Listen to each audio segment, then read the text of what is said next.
Hey guys, welcome to my channel. If you enjoy watching and want more, go ahead and subscribe. I keep things simple, helpful, and easy to understand. Let's jump in.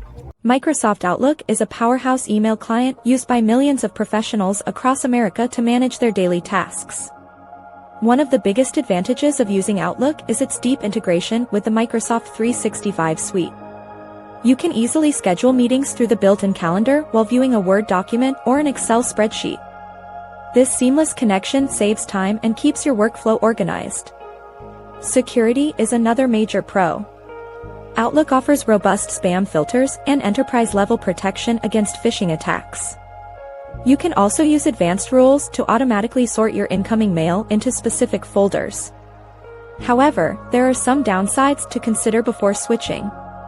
The interface is often described as cluttered or overwhelming for beginners. There are so many buttons and settings that it takes a while to learn where everything is. Another con is the cost. While there is a free web version, the full desktop application requires a paid subscription. Performance can also be an issue on older computers. The software is heavy and might lag if your mailbox is too large. Some users also find the mobile app to be less intuitive than the desktop version. Despite these drawbacks, Outlook remains the industry standard for business communication. Its ability to handle multiple accounts and complex schedules is unmatched by most free alternatives. If you need a professional tool that combines email, tasks, and scheduling in one place, Outlook is hard to beat.